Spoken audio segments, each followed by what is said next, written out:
Hare Krishna, and thank you for coming. We understand you have a choice of seminars, and so we feel honored that you chose to attend this one. How to mess up your life with Varnasrama. Varnasrama is God's social system for humanity.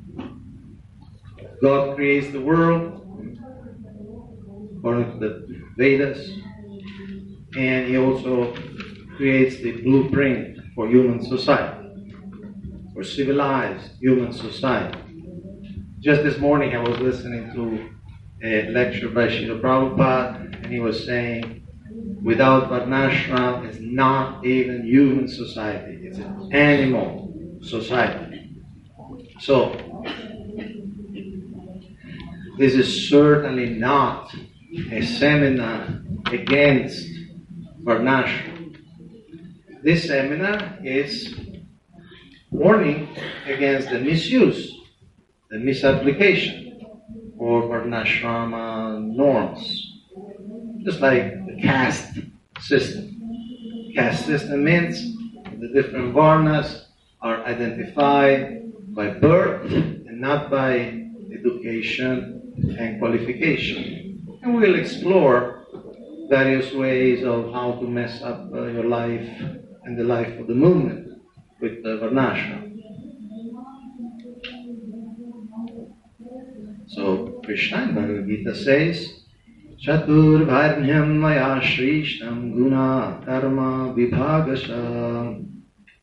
According to the three modes of material nature and the work associated with them, the four divisions of human society are created by me.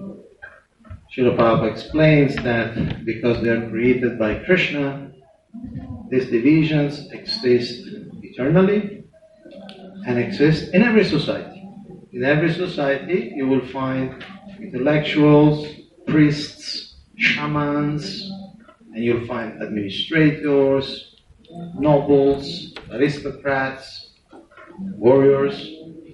Then you'll find tradesmen, businessmen, and then you'll find artisans, workers, assistants. And in every human society, you'll find, in different percentages, phases of life. Student life, married life, some form of retired life, and some form of renounced life. So because the imprint, the DNA, comes from God, you will find these divisions everywhere in the world, throughout history.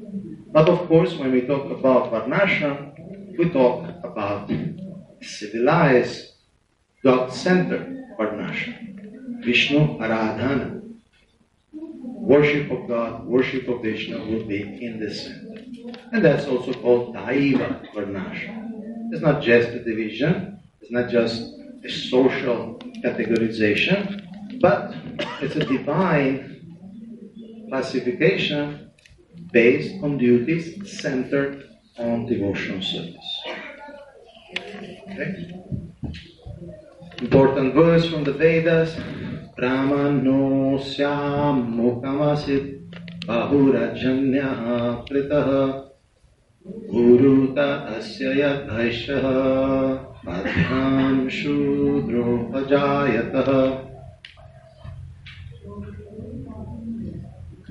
The Brahmana appeared as his face, the king as his arms, the Vaishya as his thighs, and the Shudra was born from his feet. We find this in a number of Vedic references. It was a very standard expression of this truth. We find a very similar verse in the 11th canto of Srimad Bhagavatam. There also the ashrams are added. So from the universal form of the Lord, these divisions appear.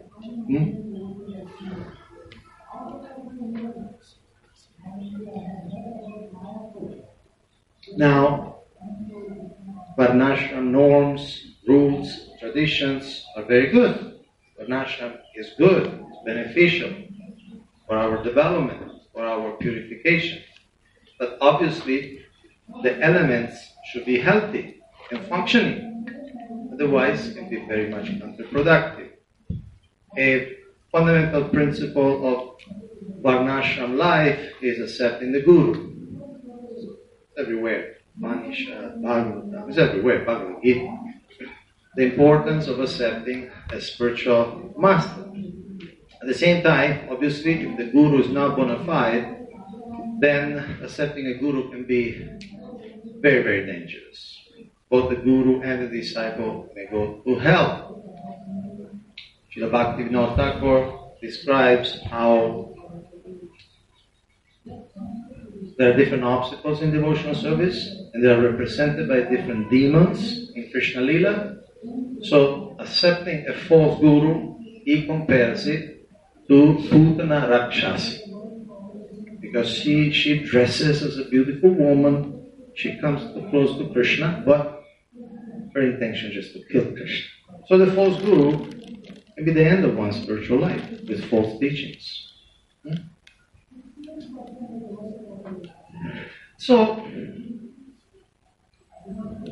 anytime we talk about sociology, social organization, we talk about roles that are interdependent.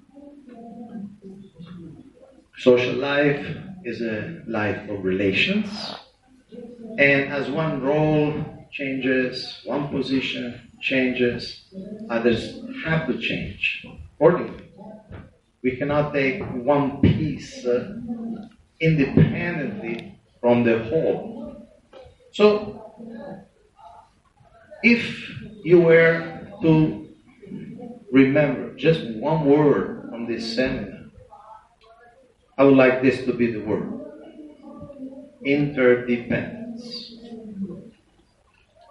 If you were to tell a friend what this seminar was about, I would like you to remember this word: interdependence. Interdependence of roles and interdependence of duties. Roles don't stand by themselves, duties don't stand by themselves, they change according to time, place, circumstances, and the other players.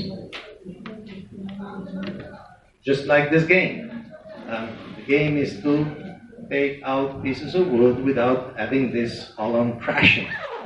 And of course, you can take a few out and still the column stays up. But then if you take too many, or if you take out them out too brusquely, then the whole thing collapses. Social roles are interdependent. They don't exist in a vacuum. They don't exist in isolation.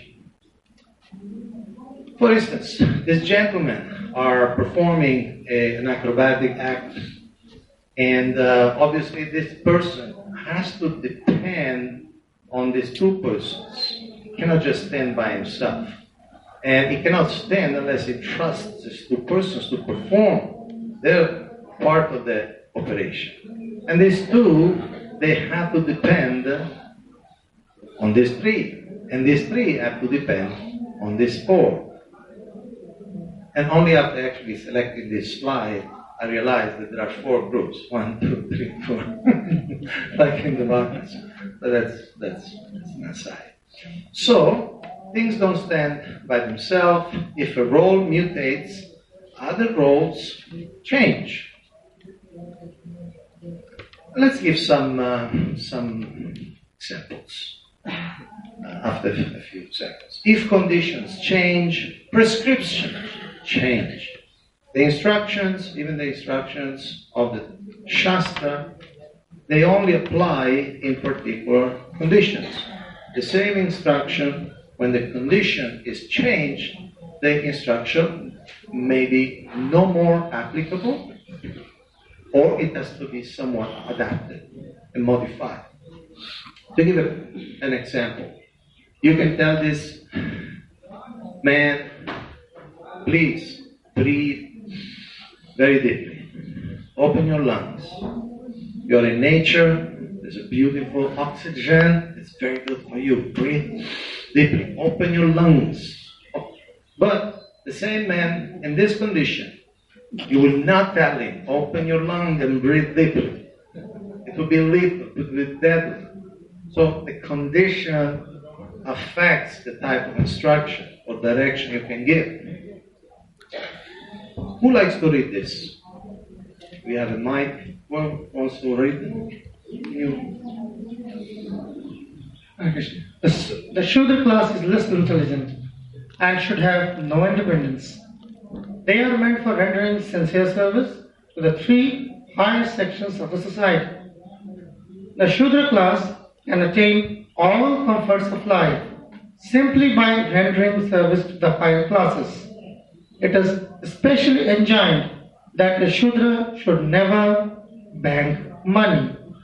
Srimad Bhagavatam, 1st Canto, 9th chapter, verse number 26. Okay, so Shudra should not keep cash. They should not keep bank accounts. And they should just depend on the three higher classes. But obviously, these three higher sections of the society should be qualified, should be generous, should be protective, should be caring. They can't just use the service of a Shudra for 30, 40 years, and then when the Shudra is old, invalid, say, oh, sorry, you can go. Imagine if a Shudra becomes the victim of very greedy industrialist, very ruthless businessman. He will just turn these workers into slaves. So then, in this condition, let the Shudra bank some money, let the Shudra have some control on its finances. Now the example, monarchy is out of date now, Srila Prabhupada said. And at the time I'm a little surprised how some devotees believe and say that Srila Prabhupada wanted to reestablish monarchy. It's a fact that Srila Prabhupada spoke very often about the glories of the kings of the past. Holy, saintly kings, Rajarshis. And obviously said that that type of monarchy is much better than democracy. An inspired, absolute ruler is better than the rule of the masses. But that's for inspired rulers. Srila Prabhupada said the monarchy lost its power and its legitimacy when kings started believing that they were the owners of the kingdom. They started losing their understanding of being servant of God, being representative of God, and being the agent of God. So we could see so many present monarchies, that few existing monarchies, very often their moral standard are pretty questionable. Who likes to read this? Let you sit in this. Please. Sit wherever you like that.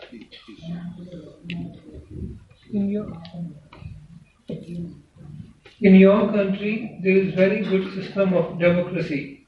The common people have so much power that they were able to get down this Nixon, who is obviously a rascal. How many of you heard about Nixon? Okay, he was the president of the United States of America at the time of Srila Prabhupada being in America. And so he was involved in some scandal, a scandal that actually by nowadays standards was very big, according to what's going on now. What's that? The Watergate scandal. He did some spying on his opponents. So I think we all have heard many times from Srila Prabhupada and from other preachers the expression demon crazy, right? Democracy, demon crazy.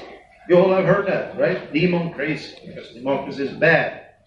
At the same time, there are quotes in which Srila Prabhupada extols the virtues of democracy. Like here, he says, very good system of democracy. That is letter to Here Rupanuga. it's a good system because the people have power. If the ruler goes off, at least the people can vote him off. Next election, they choose somebody else. Now, there's no doubt, and the Greek philosophers, Plato would agree, that democracy is a very bad system. Because you have people often very unqualified, often very uneducated, who to choose the rulers. And they are influenced by propaganda, they are influenced by publicity, they are influenced by false news, fake news, false promises.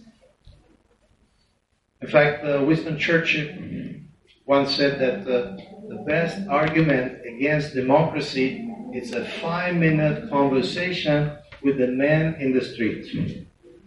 In other words, you speak 5 minutes with a man in the street, it's clear he doesn't know, he doesn't have any idea what's going on economically, financially, politically, geopolitically, militarily. And so you say, you speak 5 minutes, you realize how this person can elect the government. At the same time, if you don't have saintly kings, democracy may be the best. It may be the best. I believe nowadays democracy, although it's a very, to say in absolute terms, a very lousy system, is the best we have. That's what I believe personally. It's the best. Although it's very bad. Sometimes something bad is the best you have. So, democracy, the way of people electing their representatives in parliament. Srila Prabhupada spoke once, he wrote in a letter, you have this system of democracy. If you spread Krishna consciousness sufficiently, you can capture the government. Because you make enough people Krishna conscious, they will vote for Krishna consciously. So there are advantages. Even supported for a time a political party who ran for some elections in America. Who likes to read this?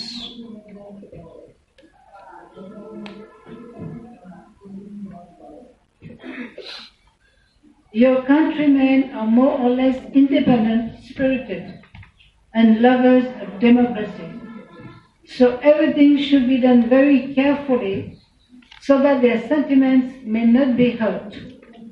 According to Sanskrit moral principles, everything has to be acted, taking consideration of the place, audience, and time. Okay. So according to the that is letter to Tamal Krishna, 13th October, 1969. According to Dharma Shastra, Niti Shastra, things don't apply in a vacuum. You need to see the circumstances. In this case, Srila Prabhupada was talking about the North American presidents getting organized. This is before the GBC was created, about 10 months before the GBC was established. There was some organization, and Srila Prabhupada perceived some tendency to organize too much, to leave too little autonomy. And so Srila Prabhupada said, your countrymen are lovers of democracy and independent spirit. So you have to consider in your organization this concept, this psychology. You can't just impose something that they will be rejected or that will be too artificial for them. Now, this is a simple analogy. Not every medicine is good for everyone. You may have a pharmacy. It's a picture of pharmacy in India. They're much more modern and organized, but this is a picture of pharmacy in India. There are many medicines, hundreds, maybe thousands. And you may say that they're all approved by the government, by the health ministry, and let's assume they're all good. And but at the same time, they're not good for everyone. They're good for a particular patient in a particular dose. Also, they may be good, but they have also an expiry date. They may be good, but not forever. Just like we all heard from Chaitanya Charitamrita, how there are 5 practices which were allowed in previous ages, but are forbidden in Kali Yuga. So it was a good medicine, quote unquote, it was a good idea, but not anymore applicable. It was a norm, a Vedic norm with an expiry date.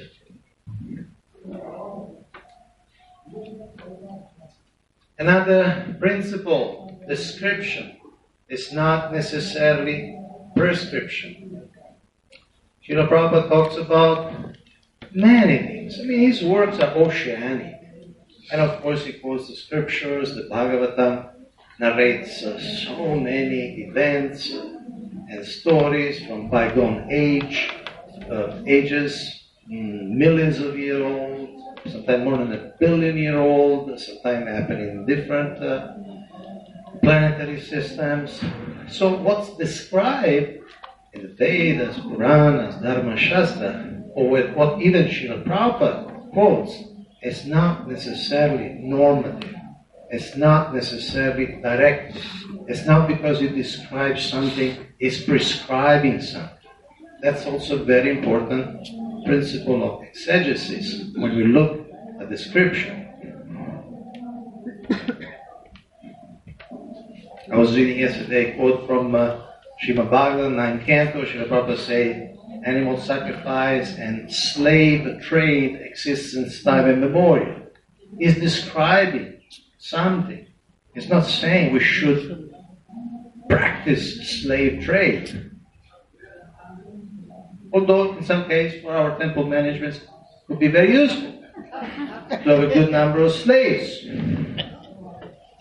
Don't quote me on that. Let's see another Varnasrama practice which is certainly prescribed for certain cases in the Vedic culture. And one in particular, the Srila Prabhupada spoke a lot about polygamy, the practice of having more than one wife. Srila Prabhupada more than once expressed his disappointment with the law that India passed in 1955. Is the Hindu Marriage Act. In 1955, the government of India prohibited polygamy in India. And Srila Prabhupada did not like the idea. He grew up in a culture in which polygamy was normal. Not only normal, also beneficial.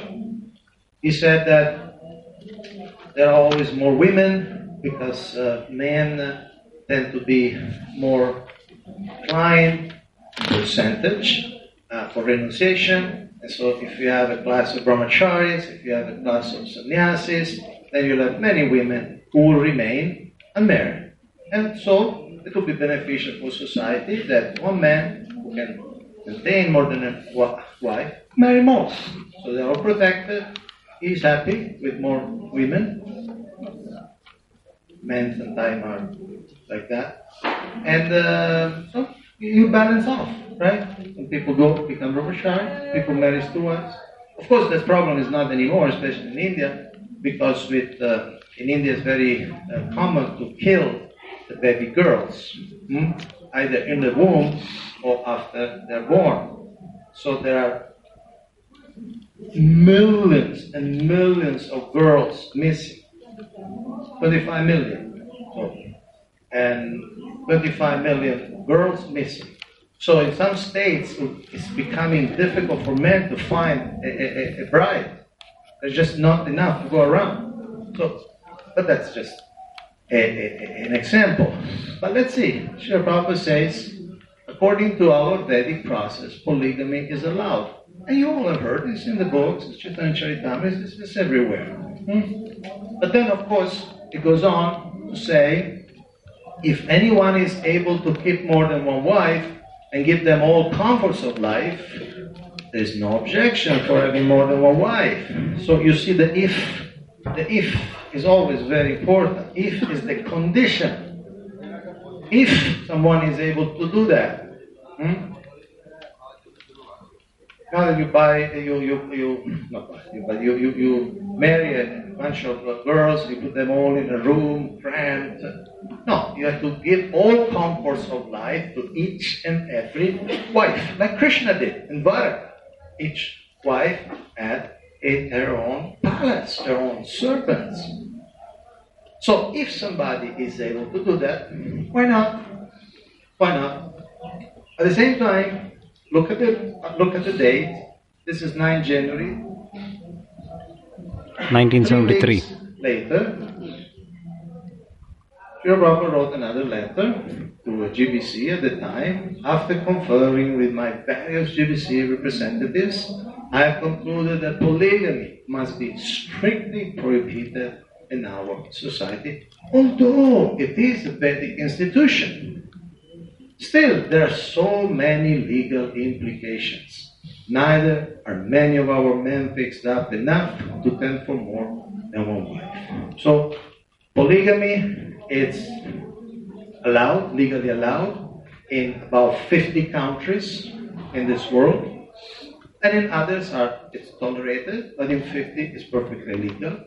But in most of the West, polygamy is banned. So it would be an extremely embarrassing, dangerous circumstance for ISKCON to promote polygamy. Not only from the legal point of view, also from the cultural point of view. People would consider us barbarians in many parts of the world. Now, that may shift. Culture shifts. Cultural perception shifts. What was unthinkable 50 years ago, like gay marriage, now is accepted by more and more and more countries. So yesterday, someone was telling me how there is a movement that may make polygamy acceptable in Western culture within some time. So culture changes, culture shifts. But you have to qualify people. Your Prabhupada say, our devotees are not so fixed up. Fortunately, it's a fact. Another traditional aspect of Varnasrama, how it's described in the scriptures, or it is described by Srila Prabhupada himself, is what we call child marriage or early marriage. Child marriage is the legal definition.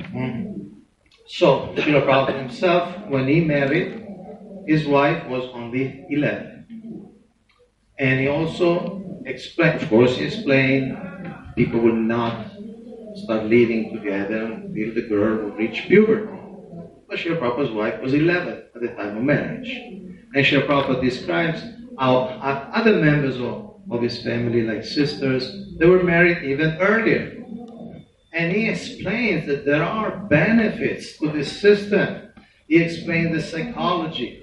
Young girl gets to know this man intimately and he will remain loyal to this man for the rest of her life. There are benefits. At the same time, again, you need to see the conditions. Are the men qualified? Is the situation, the family, conducive? Who likes to read this? Room Conversation, May 27th, February 1977.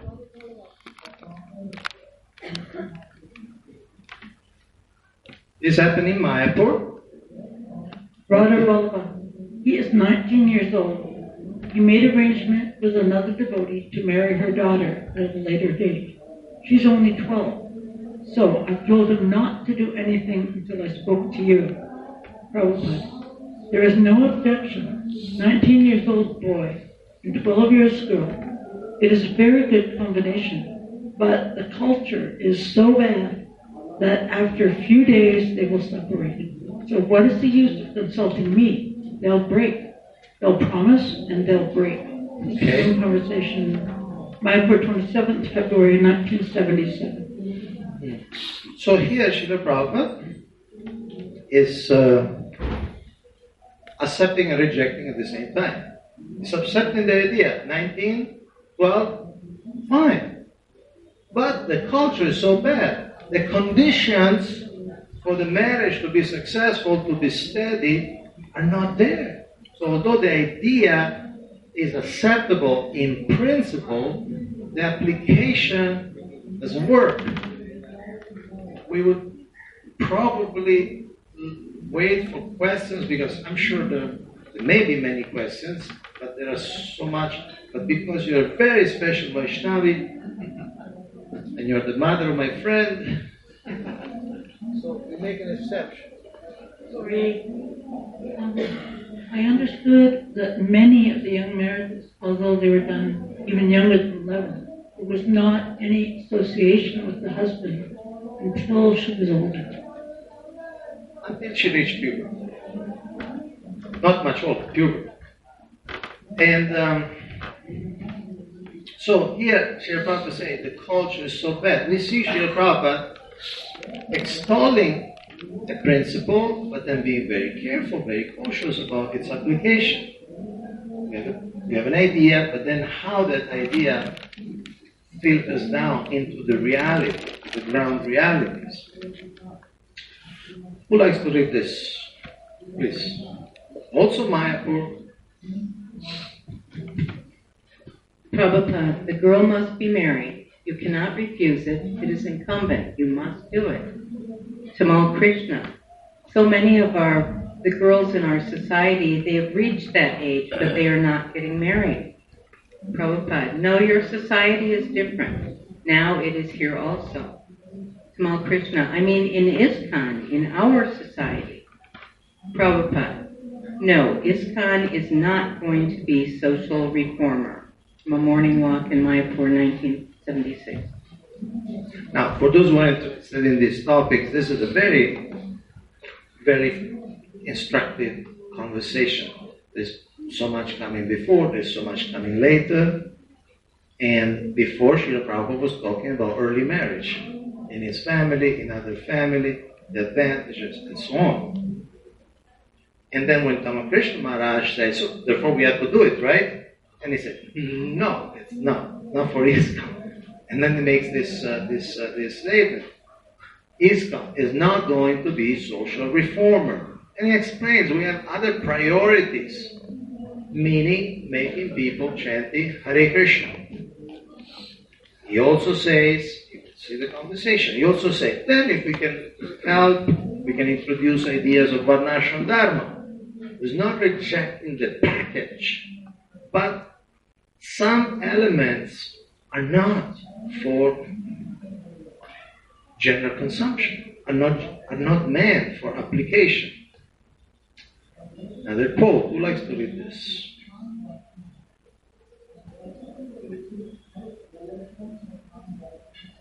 Still in India, in villages, they must get their daughter married before 15 years. Otherwise, it will be a social scandal.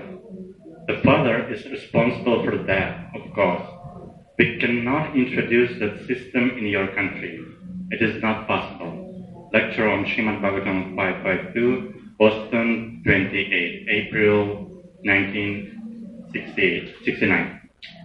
Now, Srila Prabhupada is not known as expressing himself in terms of not possible, impossible, right? We all heard in which dictionary he indicated the word impossible is. But here he says it's not possible.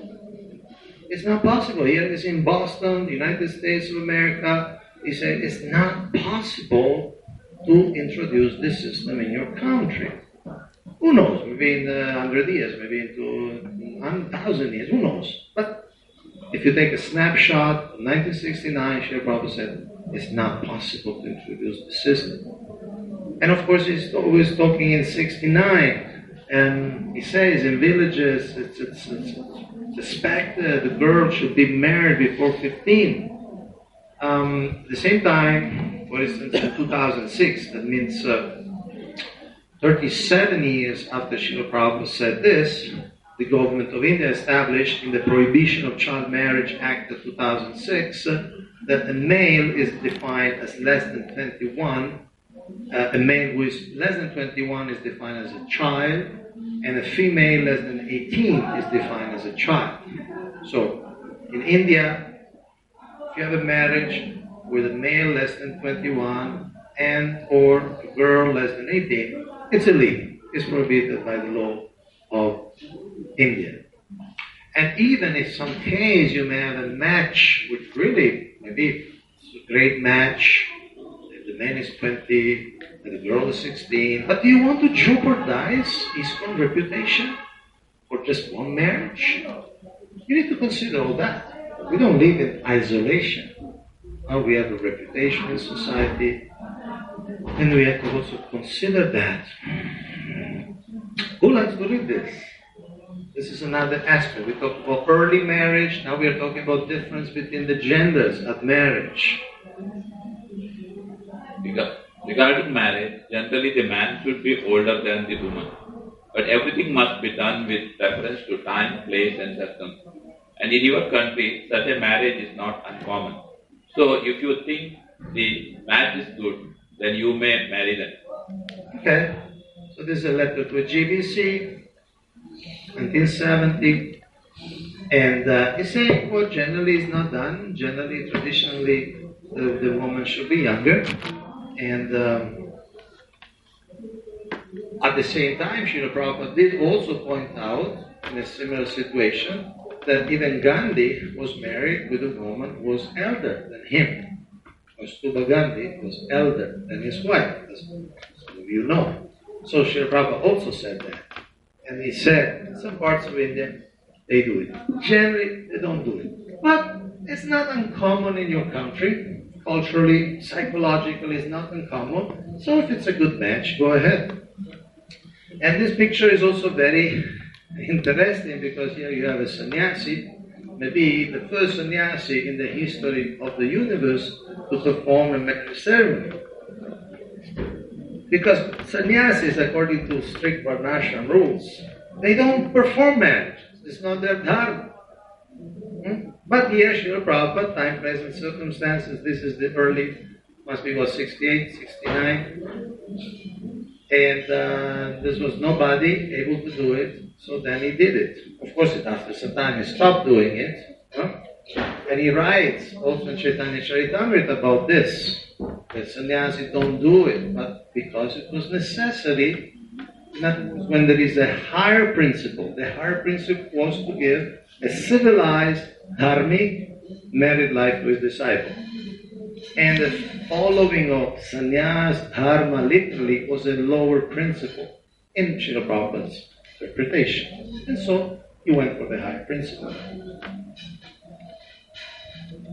See, I'm asking you to read a lot, but the reason is that I like you to give you the real evidence. I don't want to just to say Srila Prabhupada said this and Srila Prabhupada did that. I like to give you the time, the reference and evidence.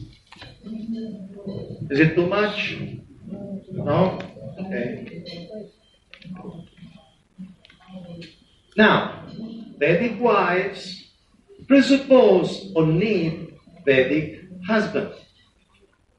One interesting episode happened here in Mayapur. Japtak Maharaj was there, and one very eager devotee came with a little book, big book actually, a big compilation. And he said, Maharaj, we have compiled all the rules from Shastra on Stridharma. He's very happy. Maharaj, this is the book. And Maharaj said, okay, thank you. And did you also compile a book on all the rules and duties of the husband, of the man? No, Maharaj. We only did the duties of women. And then Japtak Maharaj said, okay, then you can take this book and throw it in the Ganga. You can throw it in the Ganga. Unless you bring me another book with the duties of man, it's...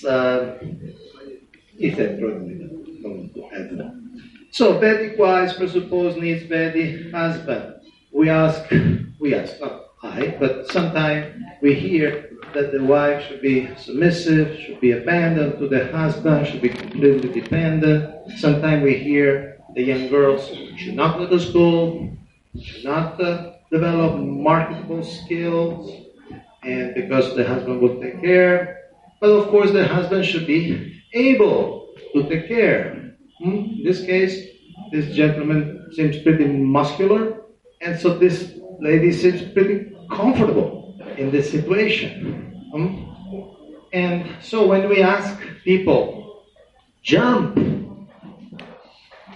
then we have to see that the person who is supposed to receive this girl in marriage should be qualified. Because if he doesn't catch it, it could be a disaster. He has closed eyes, by the way. He must be Shastra Shakshus. Then, imagine this is your daughter, okay? This is your daughter, and you tell her, jump, the husband will catch you. You want to see what happens in the next slide? Some of these slides, these are some circus gymnastic slides. So this time is good, but not every time is good. And he's showing some visual presentations about circus gymnastics, now, using that as an example. People like to quote Manu Samhita in regards to the duties of women. Let's see also something about the duties of men in relation to women. Who likes to read? Yes? Do we have a mic?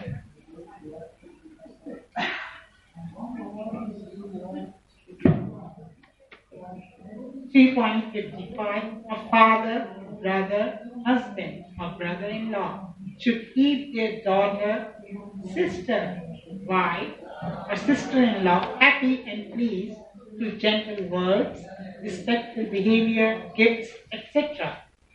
Those who desire prosperity should ensure that women in their family are always happy and don't face misery. So not just daughter, wife, but also sister and sister-in-law. A wide range of responsibilities. But there is more. 355? No, sorry. 357. A family where women remain unhappy due to misdeeds of their man is bound to be destroyed. And a family where women are always happy is bound to prosper forever. But there is more. One desiring glory should ensure that he keeps women in the family by giving them respect and pleasing them with good ornaments, dresses, food.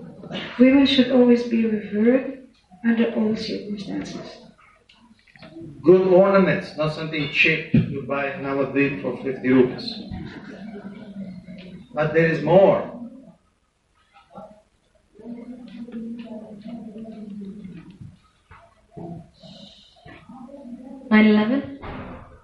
Women should be provided autonomy and leadership in managing the finances, maintaining hygiene, spiritual and religious activities, nutrition and overall management of homes. So you see that in the Manu Samhita conception, there are different fields of influence, fields of control. Generally the man is projected on the outside. Could be the fields, could be the other aspects of work and production. But the woman control, influence, direction is inside the domestic environment. And here it lists finances, hygiene, spiritual and religious activity, nutrition, and overall management of home. That should be left to the wife to manage.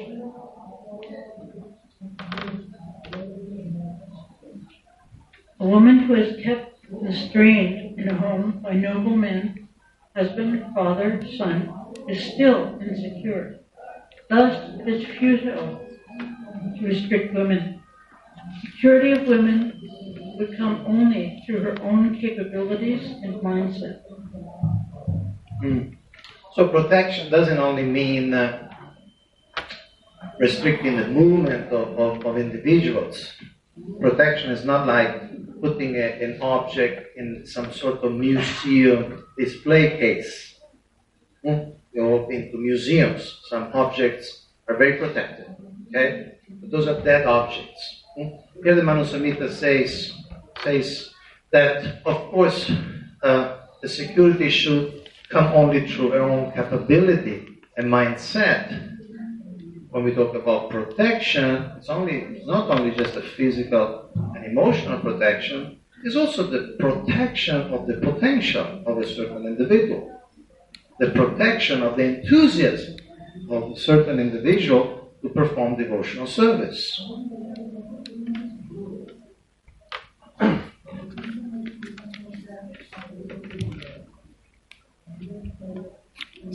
990-91. A woman can choose her own husband after attaining maturity.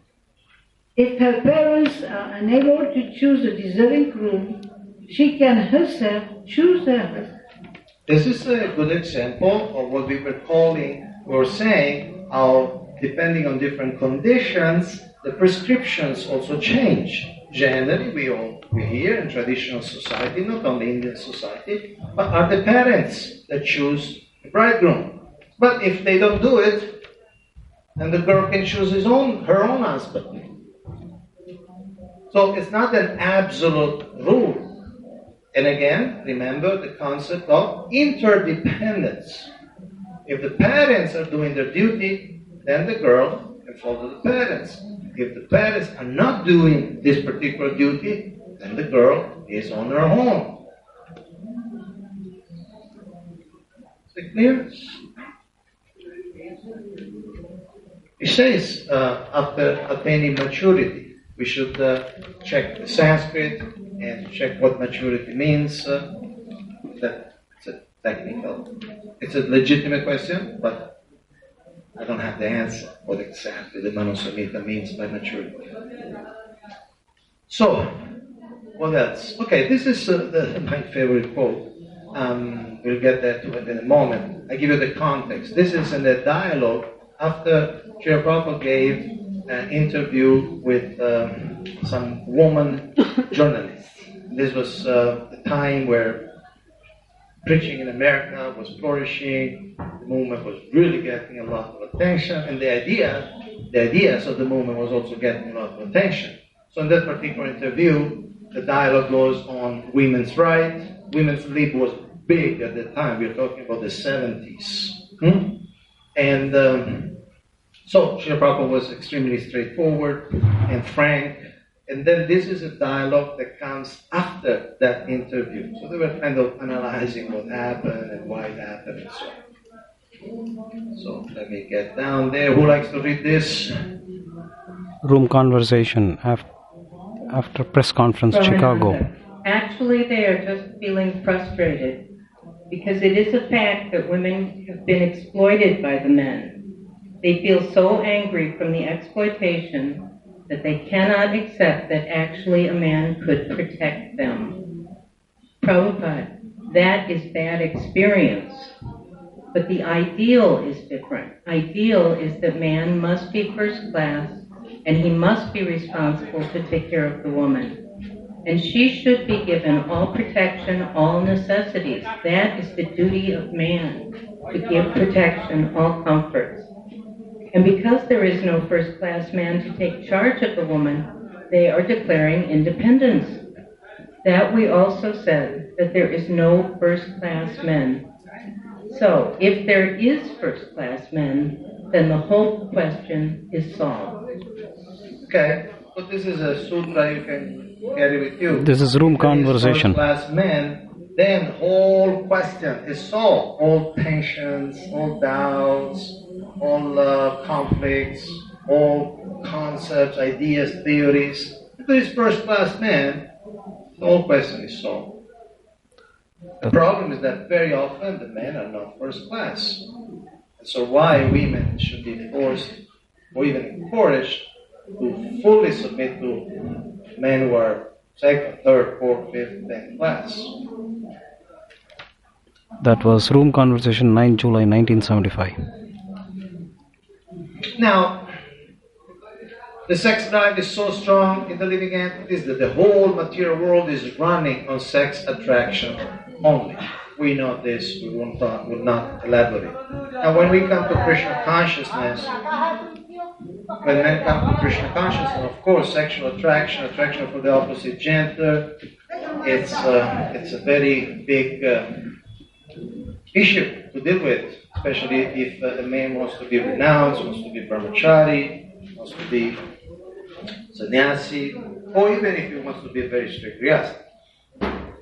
So sometimes there is an attitude of enmity That was created. There is a sense of being against the object of one's attraction. It's a psychological phenomenon. And Srila Prabhupada speaks about this. Who likes to read this? Sometimes in the neophyte stage of devotional service, in order to withstand the attack of Maya and remain strong under all conditions of temptation, young or inexperienced devotees will adopt an attitude against these things, those things, or persons possibly harmful, threatening to their tender devotional creeper. They may even overindulge in such feelings just to protect themselves. April 1973. Okay, so young or inexperienced devotees, they may not necessarily be young, basically. They may be 70, 75-year-old and still have the same attitudes, because they may still see the woman form, the woman shape as the enemy. And so they want to exercise that attraction. Exercise that attraction and somehow rationalize that so many things to protect themselves. Okay? But we see Srila Prabhupada at an attitude. Who likes to read this? Lecture on Bhagavad Gita, 1.40, London, 28 July 1973.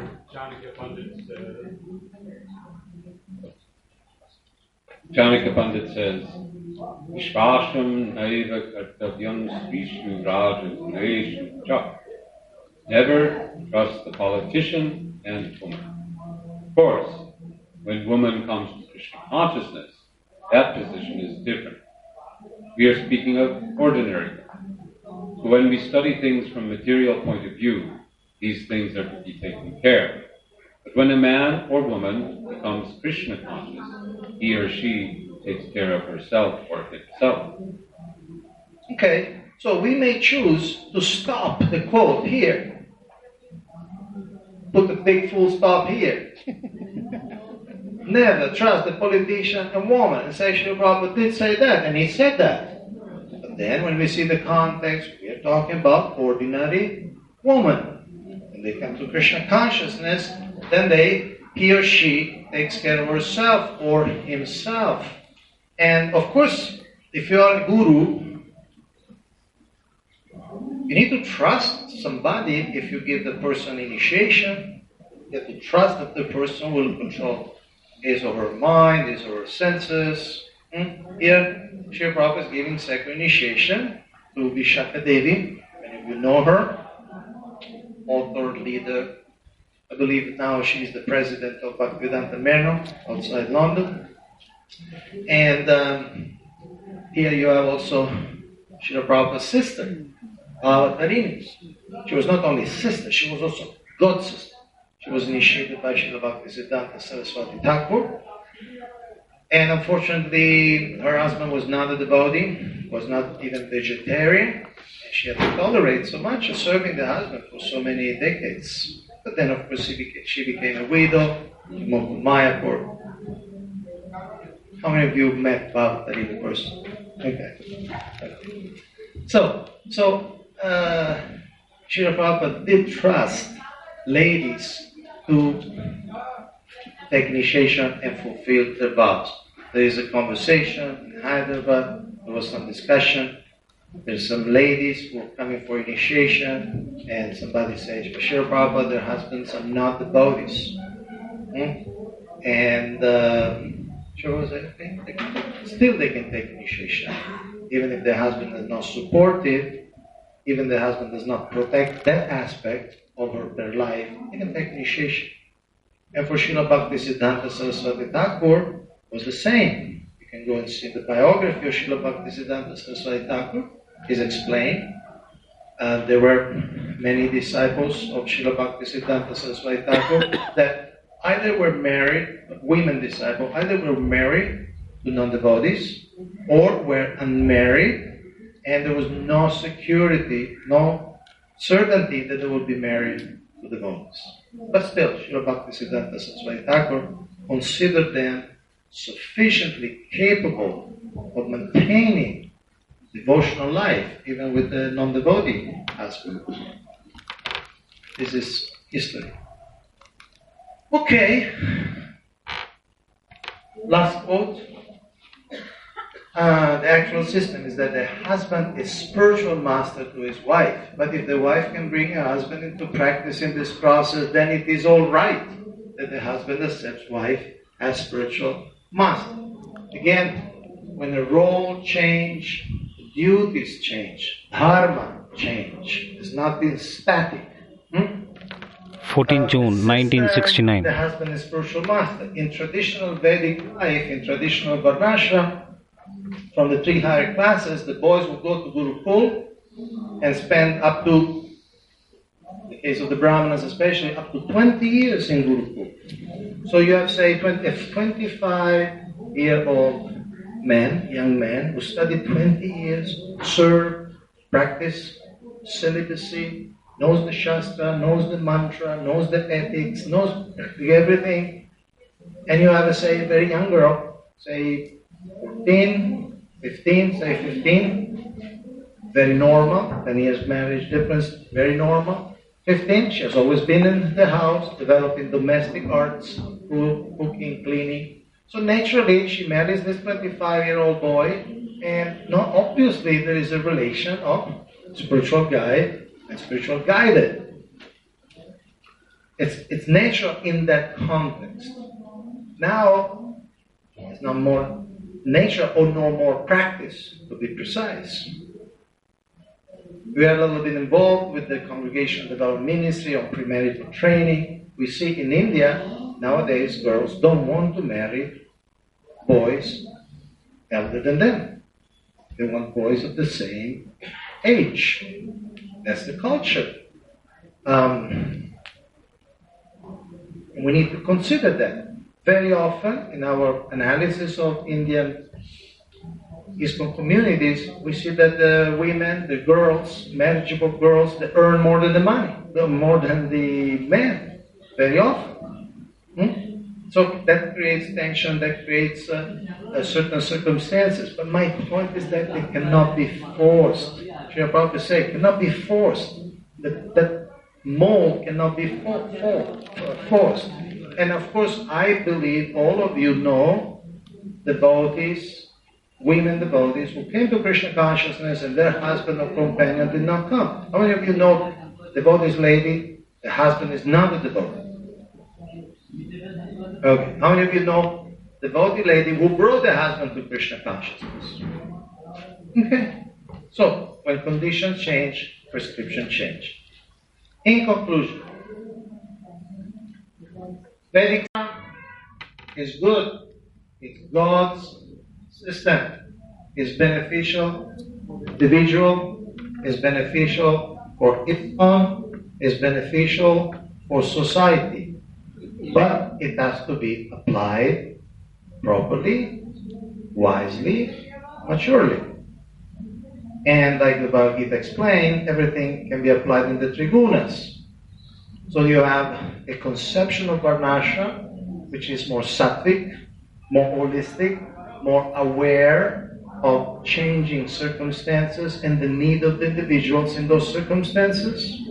Then you have impassion, where gender roles, identity with the body is very strong, very rigid conceptions, hierarchy, stratification is very strong, prestige, privilege, the passion is strong. And then you also have Varnashram conceptions who are under the mode of ignorance. Under the mode of ignorance means it's very rigid, it's understood outside the context, it's understood without wisdom, and one norm taken, one norm or two norms or 100 norms are taken in isolation. That's Varnashram. Can be Varnashram in the mode of Tamas Guna, when we try to apply norms which are not applicable. When you're trying to give medicines which are not good for the patient.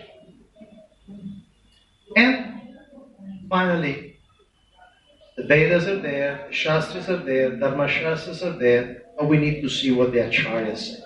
Because the Acharyas adapt, the Acharyas see what's good, what's not good. Just to give you the last example, and I'm sorry if I'm 1 or 2 minutes late. For instance, Manu Samhita says, you cannot take Upanayan, you cannot take sacred thread after you are 16. How many of you receive Upanayan after being 16? Okay? So, Srila Prabhupada adjusted that. So let's not jump over the Acharya. That's their Dharma. That's their Dharma. How to see Shastra and apply it in contemporary shifting situations. Srila Prabhupada ki? Yeah. Thank you very much for your attention.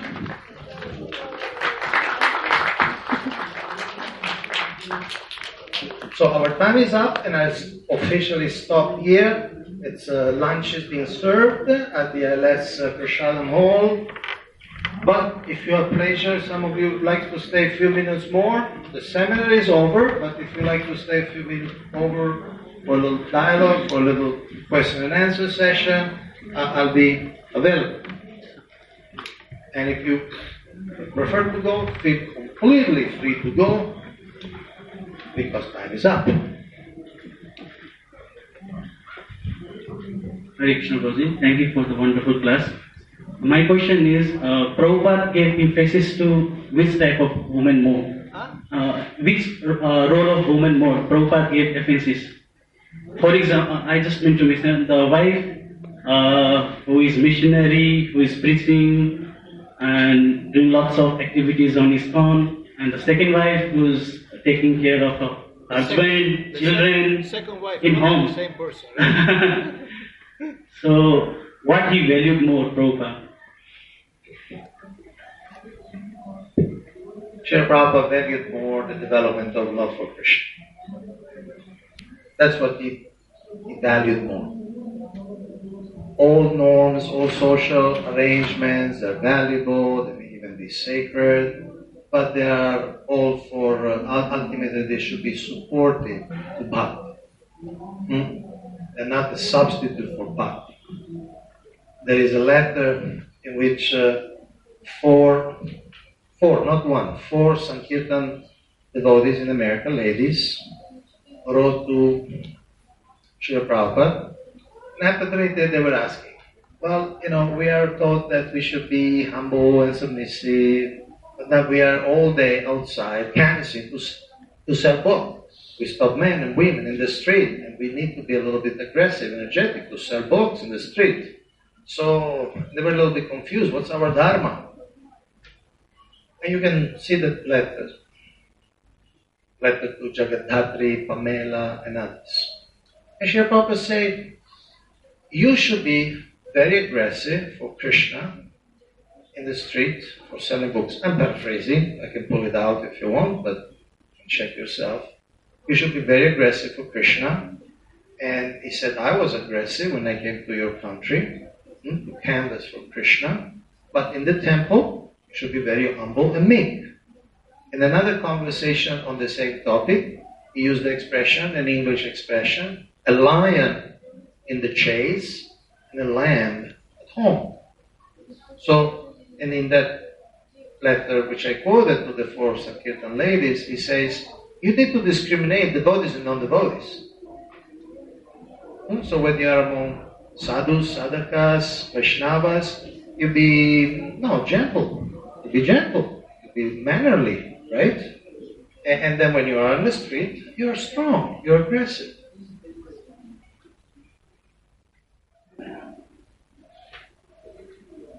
So I have a problem with this notion that you cannot trust women and politicians.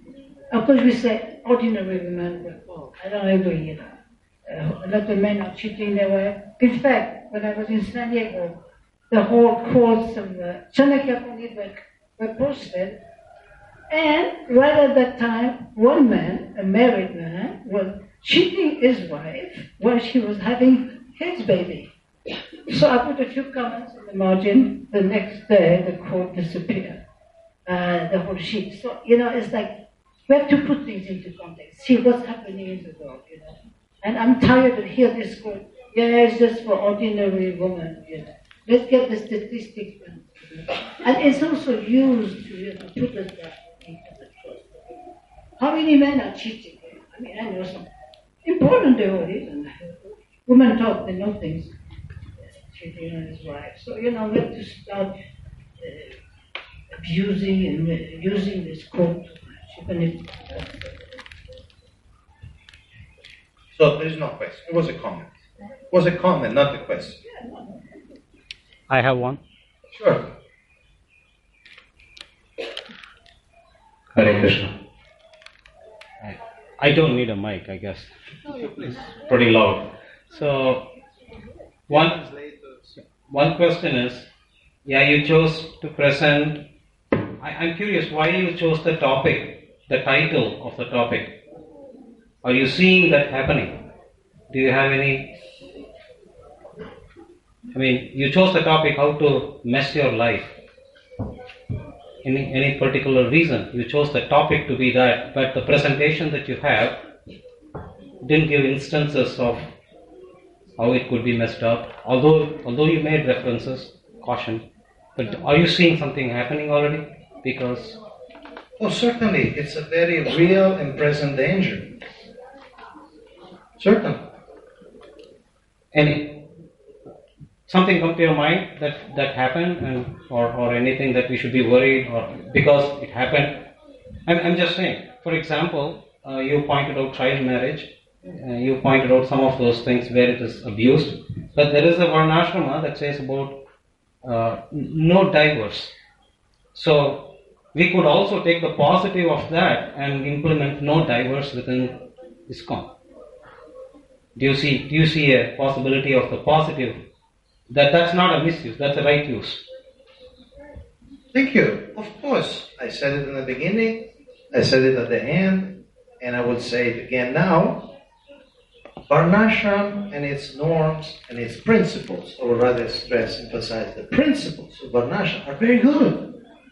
Very good. I don't think here anybody is against stable marriages. Who is going to argue that we should not have stable marriages? That a man should leave the wife, or the wife should leave the man, or they should leave each other. Certainly, no divorce, it would be a very good idea. But sometimes it's not possible.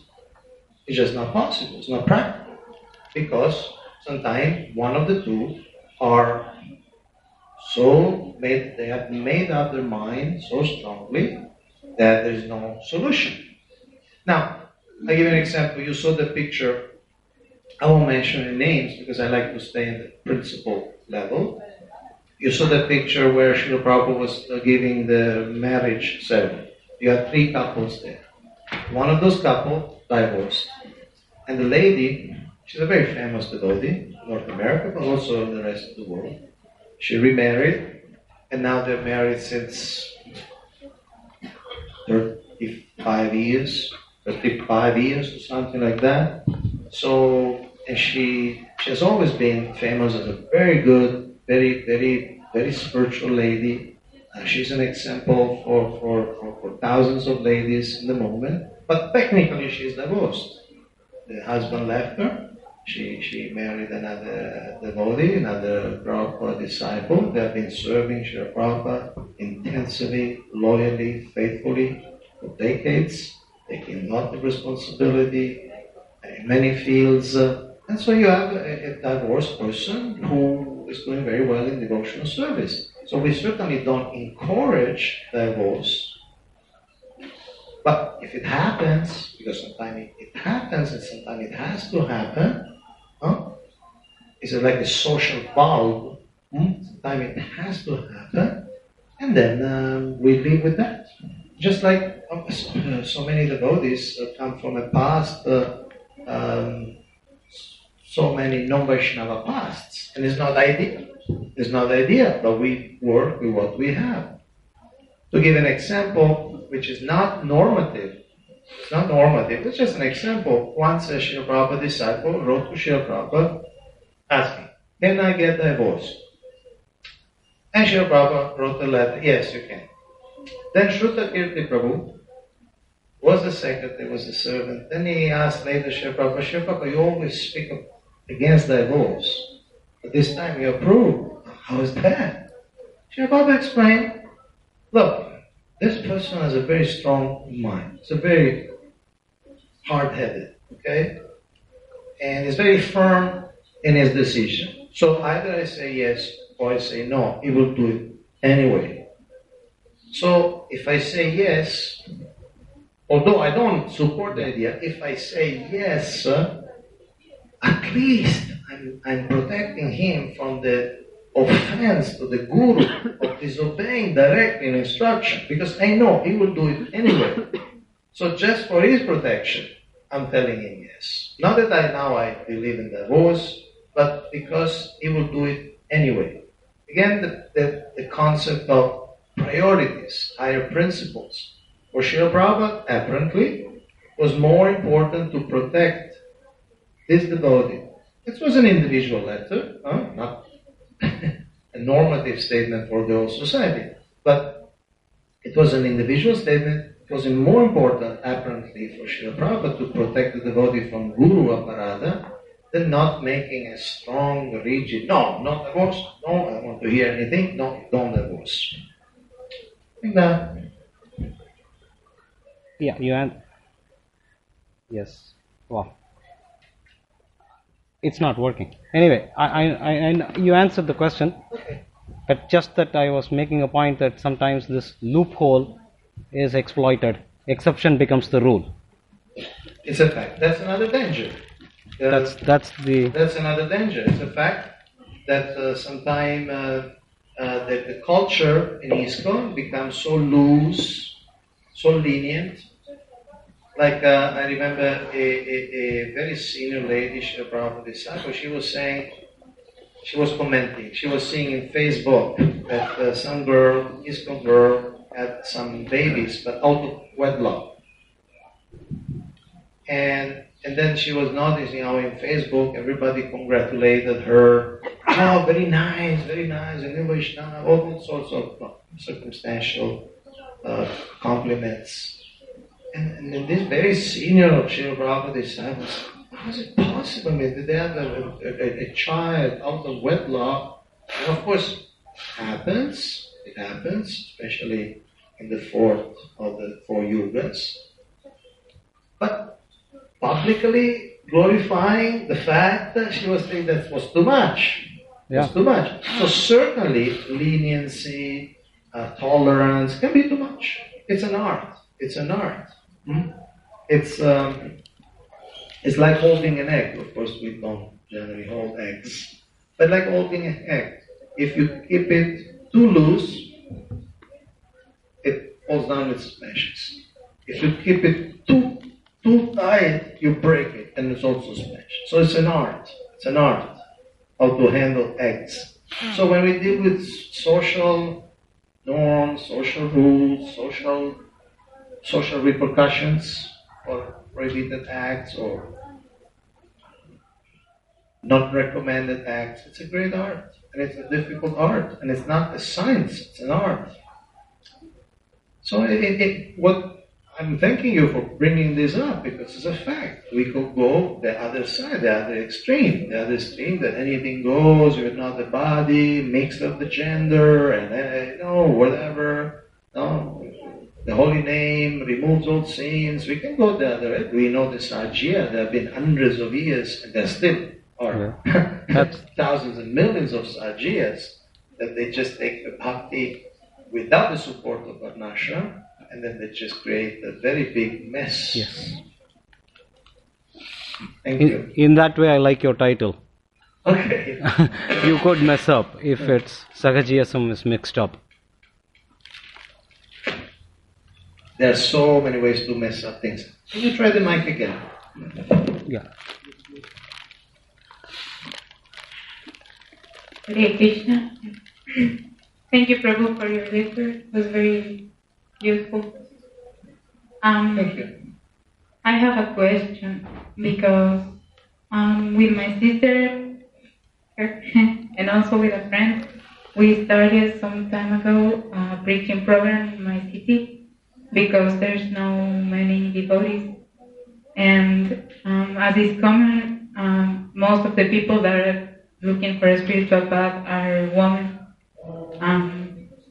So there's a lot of women there, no boys. And with time, they are becoming very strict in spiritual life. And of course, they ask many times the question that there's no boys, and it is an option to associate with non-devotees. And I never know how to answer this question, and also for myself, I don't know if there's an option to associate with male that are not in Krishna consciousness. I can give you the example of China. In ISKCON China, the vast majority of the devotees are women. And I was just talking with one of the leaders of China the other day, and they have this huge social issue that about 60% of the women, of all women of China, they're already married with non-devotees. And these non-devotees, obviously they meet and they don't follow the strict Grihastha rules or association. And so they ask their gurus, they ask their leaders, and as far as I understand, the advice they give is that just like Bhavatarini Devi was faithfully serving the husband, and they should continue. They should continue with their husbands. They're non-devotees, they're meat eaters, and meat and fish and eggs and all everything.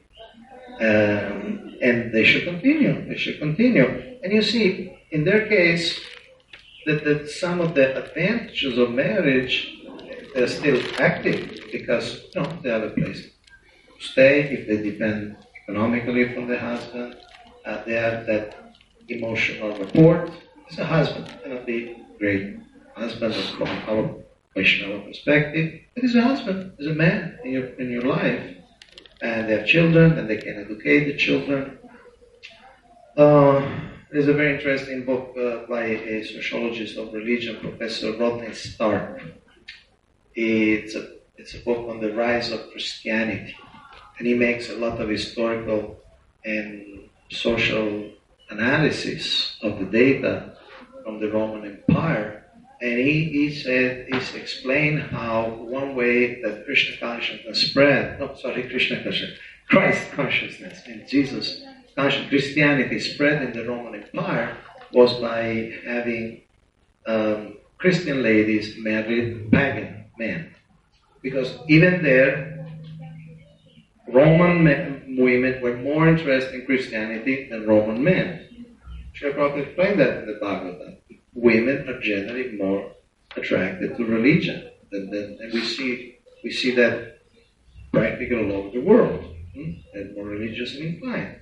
So he was explaining statistically how the way Christianity got established in the Roman Empire is by young Christian ladies marrying non-Christian, and of course they would have children, and then they will educate the children in Christianity.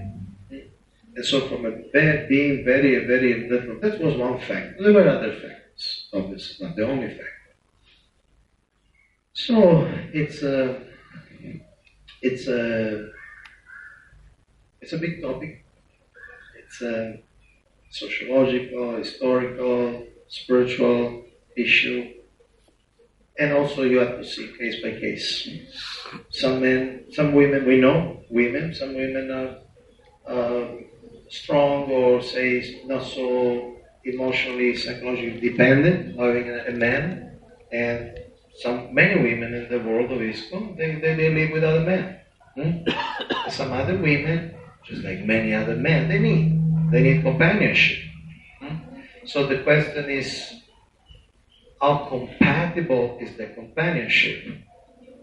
Also, it's not that just there is black and white. It's not that all devotees are the same. All non-devotees are the same. Also, not all devotees are the same. Also, not all non-devotees are the same. There are boys for something, they're vegan, and they're maybe into Buddhism or some sort of New Age, they believe in reincarnation, and maybe they are open, or at least they're respectful. No, they're respectful. Okay, my wife is Krishna consciousness. He may not be in Krishna consciousness, but if out of respect, out of love, to use the word which we don't generally use, but out of love, he can adapt. And sometimes they can become also devotee. So I would not say an absolute no. At the same time, I cannot give you a blanket statement. Yes, go ahead. Because I don't know. It's case by case. Whom are you married? Okay? Does it help? Yes. Okay.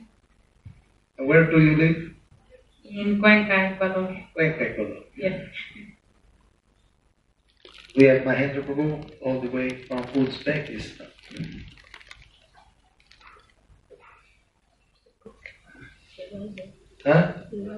The rise of Christianity. Of Rodney Stark. Stark. S-T-A-R-K.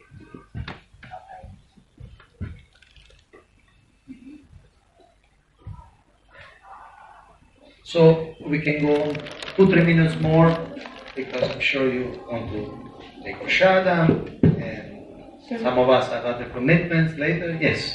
From the lecture I understood that the principles of Varnasrama are difficult to apply in our age, and they should be applied individually.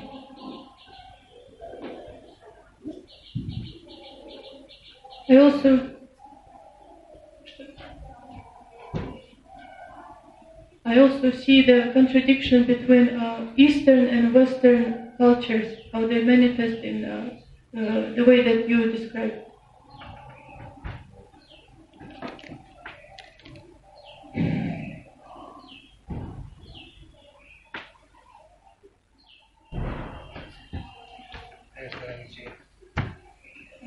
So I would want to know your personal opinion. What is better, that a young girl is married in a young age, or at the same age she starts to see other boys anyway? Well, it's not just either or. These are not the only two options. You're saying either she gets married at an early age, or she starts sleeping around. Those are not the only two options.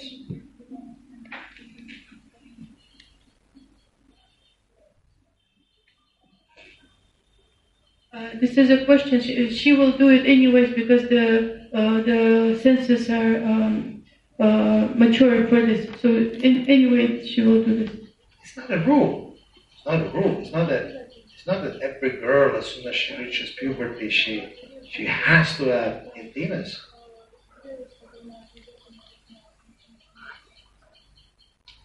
See, I wanted to clarify the principles. See, there is difference between principles and norms. See, principles, just like, I give you an example. Krishna Bhagavad Gita says, look, the best is to love me with devotion. Think of me spontaneous. If you cannot do that, practice sadhana bhakti. If you cannot do that, develop knowledge. If you cannot do that, give charity. If you cannot do that, so there is things which are good. May not be the best, but there are things which are good. Although may not be the best. So there is an ideal and there is a path to the ideal. In terms of early marriage, we could have a whole seminar on early marriage. The point is that, again, in a society like the traditional Vedic society, which was mostly rural, based on the land, early marriage made a lot of sense because you join an extended family, you join a joint family. So this young girl, 12, 13, 14, she joins a family where there are mothers and aunts and grandmothers, so she can be engaged. She joins a community. And that works. She continues her education in the domestic arts. The husband is outside, working in the fields. She's there churning butter. So she's engaged, physically, mentally, emotionally. She's protected. Then they start having children. Children are very useful in a rural setting because more hands to work land, better it is. But then you have, you fast forward 5,000 years to an urban situation, to a nuclear family. There's only husband and wife. So you have this little girl, 14, who joins her husband in some impersonal little apartment. There are no aunts, there are no mothers, there are no grandmothers. She's there with computer. She may spend all day on Facebook or Instagram. There's no engagement. There's no protection. The husband is outside. She's inside, alone. So generally it's not that practical. Also, what does it mean early? How early are we talking about? The other questions, of course, are she should be educated, she should develop skills, she should develop a profession. Now, in those old ages, say if the husband dies, the girl or the woman will be taken care of because it's a community. Okay, you have a widow. Oh, there's so many people in that environment. You have a widow. It's protected. But nowadays, say if the husband is gone and there's no protection, and then she remains, she may be illiterate, she only knows how to cook. It's really the best protection we can give to our girls? That's a question. That's a question to be asked. Because the ideal circumstances needs the ideal conditions.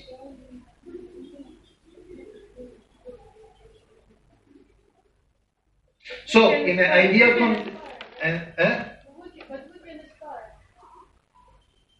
but let's not make the step longer than the leg.